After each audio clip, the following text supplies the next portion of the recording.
अध्याय 4 अलौकिक ज्ञान। श्लोक नंबर 42।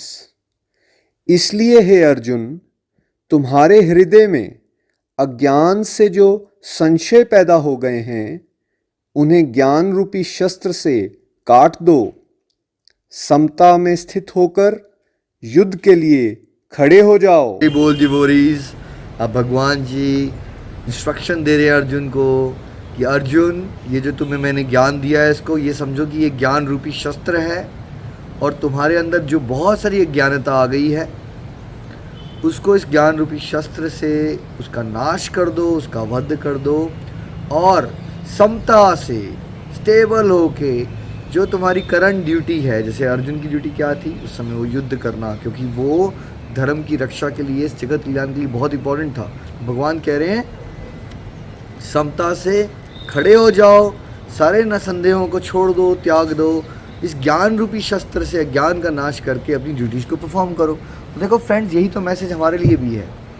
हम सभी अज्ञानता से भरे हुए हैं, कितने सारे डाउट्स हैं, और ये भागवत गीता का ज्ञान ये गंगा से भी पवित्र है। इसको बार बार बार इसका सब श्रवण करते रहेंगे तो अज्ञानता का नाश होगा, संदेहों का नाश होगा।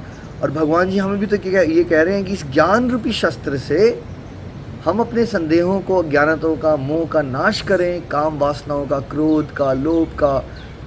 हम सब क्या हैं? अवगुणों की खानी तो है हम सब। तो उन अवगुणों का नाश होगा। हमें कौन रोकता है लाइफ में आगे बढ़ने से? हमारे अंदर की नकारात्मकता ही तो हमें रोकती है। इंसान थक जाता है, ओ यार उसने मुझे को कहा था, अगर वो ऐसा कह देता है तो फिर मैं ये काम क्यों करूँ। ये सारे के सारे ट्रैप्स हैं जिससे हम एक्चुअली ट्रू सेंस में ना अपनी मटेरियल प्रोग्रेस कर पाते हैं, ना स्पिरिचुअल प्रोग्रेस कर पाते हैं। तो फिर उसका सोल्यूशन क्या है? चाहे आपको मटेरियल प्रोग्रेस चाहिए हो या स्पिरिचुअल प्रोग्रेस चाहिए हो, आपको अपनी नकारात्मकताओं का, यानी कि नेगेटिव एनर्जी का तो वध करना ही पड़ेगा। और उसका वध कैसे करेंगे आप? कौन सा ऐसा शस्त्र है? ये अलौकिक ज्ञान जो भगवान आपको फ्री में गिफ्ट दे रहे हैं फ्रेंड्स, इसको उठाइए, इसको बार बार समझिए, और अपनी अज्ञानता का नाश करके कॉन्फिडेंस के साथ खड़े हो जाइए।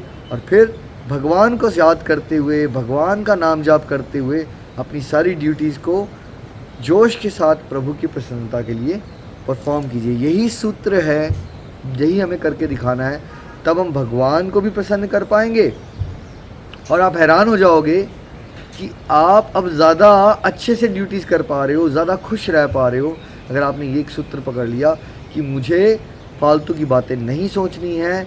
मुझे अगर कुछ सोचना भी है, चिंतन करना भी है, तो ये भगवान के बताए गए भागवत गीता के श्लोकों का चिंतन करना है।